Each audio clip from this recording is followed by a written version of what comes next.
Um dos enigmas mais sombrios e persistentes do século XX. Um mistério que desafia a lógica e a razão, permanecendo sem solução definitiva por décadas. Estamos falando do caso de Dyatlov Pass, uma tragédia que se desenrolou nas montanhas geladas da União Soviética. Envolveu o desaparecimento e a morte brutal de 9 jovens. Eram alpinistas experientes, estudantes universitários com paixão por aventura. O incidente ocorreu no inverno rigoroso de 1959, em uma região remota dos Montes Urais. Olá, sejam todos bem-vindos para mais um caso intrigante que desafia a compreensão humana. O grupo era liderado por Igor Dyatlov, um estudante de engenharia de 23 anos. Ele era conhecido por sua habilidade e liderança em expedições anteriores. Os outros 8 membros eram igualmente proficientes em esqui e montanhismo. Todos estavam bem preparados para os desafios de uma jornada em condições extremas. O objetivo da expedição era ambicioso, em alcançar o cume do Monte Otorten, uma montanha cujo nome, em uma língua local, significava "não vá para lá". A jornada começou em 27 de janeiro de 1959. O grupo partiu da cidade de Sverdlovsk, hoje Ekaterimburgo, rumo ao norte dos Urais. Inicialmente, eram 10 membros. No entanto, um deles, Yuri Yudin, adoeceu com reumatismo e foi forçado a retornar. Essa decisão involuntária salvou sua vida. Yuri Yudin se tornou o único sobrevivente daquela fatídica expedição. O plano previa que o grupo enviaria um telegrama assim que alcançasse o Monte Otorten. A comunicação era esperada por volta de 12 de fevereiro. Os dias se passaram e nenhum sinal chegou. O silêncio do grupo começou a gerar uma preocupação crescente entre familiares e colegas. A data limite foi ultrapassada sem notícias.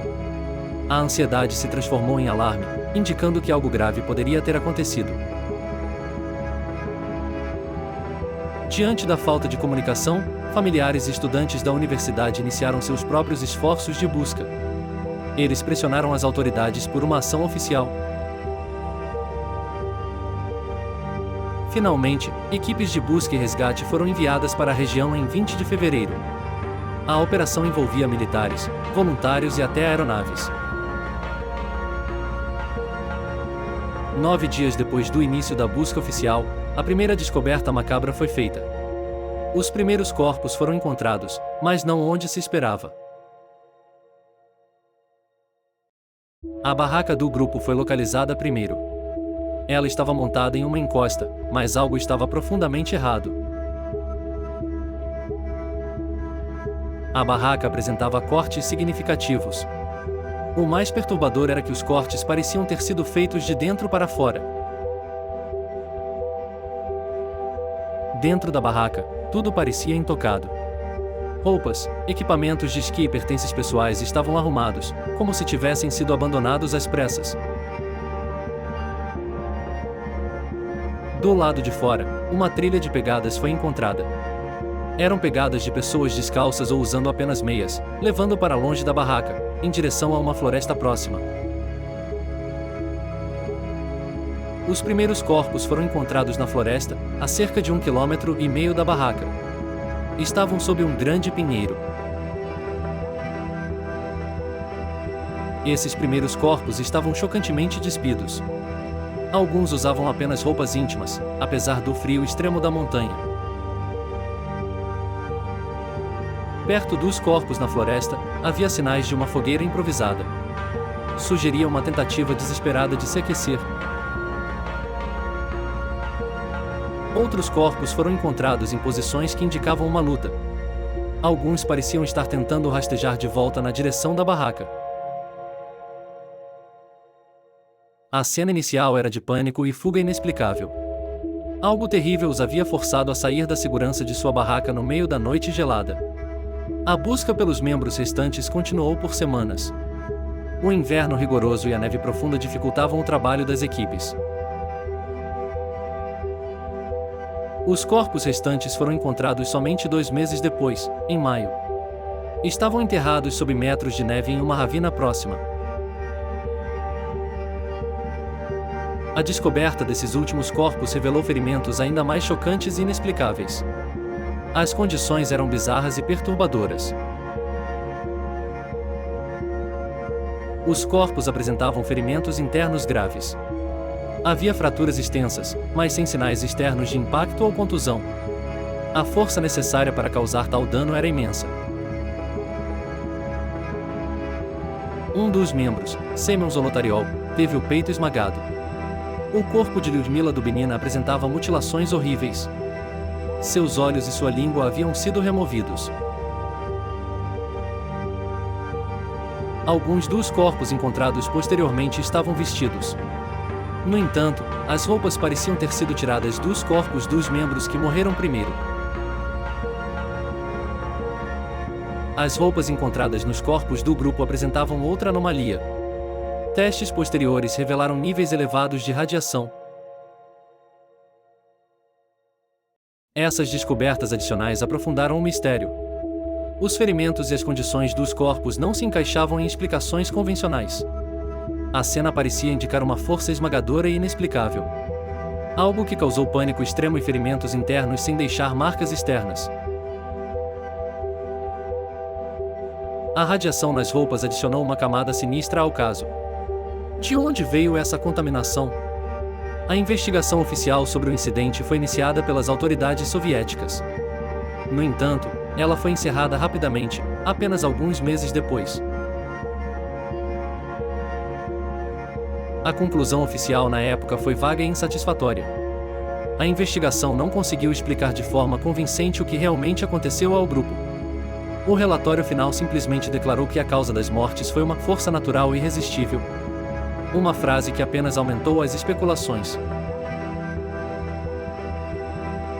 O relatório final simplesmente declarou que a causa das mortes foi uma força natural irresistível. Uma frase que apenas aumentou as especulações. Com a falta de respostas claras, diversas teorias surgiram ao longo dos anos. Cada uma tentando dar sentido ao caos encontrado no Dyatlov Pass. Nenhuma teoria foi conclusiva na época. Cada explicação parecia ter falhas ou não conseguia abranger todos os aspectos bizarros do caso.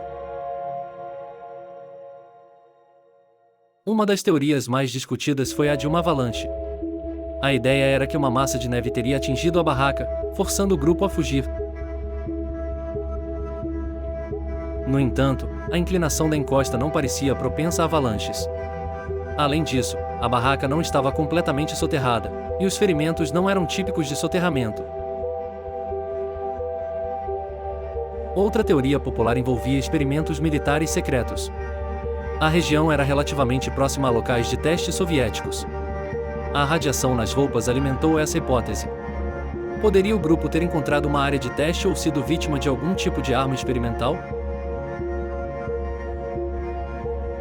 Fenômenos naturais incomuns também foram considerados.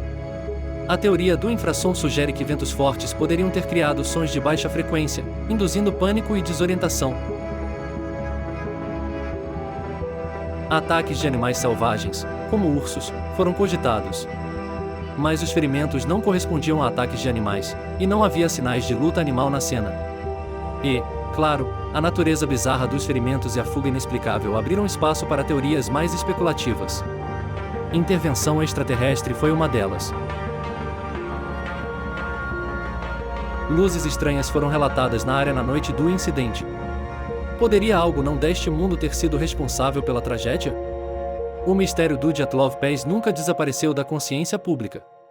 A pressão por respostas levou a desenvolvimentos recentes. Em 2019, o governo russo decidiu reabrir oficialmente a investigação sobre o caso. O objetivo era tentar fornecer uma explicação definitiva. Após uma nova análise, a conclusão oficial anunciada em 2020 foi que uma avalanche foi, de fato, a causa da tragédia. A explicação detalhada sugeriu que uma pequena avalanche atingiu a barraca, danificando-a e assustando o grupo. Eles teriam fugido para a floresta para se proteger e, na escuridão e no frio, não conseguiram encontrar o caminho de volta, morrendo de hipotermia. Os ferimentos internos seriam explicados pela queda na ravina sob a neve. A radiação foi atribuída a testes nucleares anteriores na região, não diretamente ligados ao incidente. No entanto, essa explicação oficial de 2019 é rejeitada por muitos. Investigadores independentes e especialistas apontam inconsistências. Eles questionam a probabilidade de uma avalanche naquele local e as características dos ferimentos. Muitos acreditam que a explicação oficial não aborda todas as anomalias. Os familiares das vítimas também rejeitam a conclusão da avalanche. Eles continuam buscando uma verdade que considerem mais completa e honesta. Assim, apesar da reabertura e da conclusão oficial, a tragédia do Dyatlov Pass permanece envolta em mistério. As perguntas persistem. A verdade sobre o que realmente aconteceu naquela noite fria de fevereiro de 1959 ainda é desconhecida para muitos. O caso continua a gerar debate intenso. O incidente continua a intrigar e inspirar inúmeras teorias. Cada uma tentando desvendar o que forçou 9 pessoas experientes a fugir para a morte. O Dyatlov Pass mantém-se como um dos enigmas mais fascinantes e perturbadores da história. Um lembrete sombrio de que algumas montanhas guardam segredos profundos e mortais. O que aconteceu naquela montanha continua sem resposta definitiva. Talvez nunca saberemos a verdade sobre a tragédia do Passo Dyatlov. E você? Já conhecia esse intrigante caso? O que você acha que aconteceu com o grupo Dyatlov? Deixe sua teoria nos comentários e inscreva-se para mais casos misteriosos como este. Até a próxima!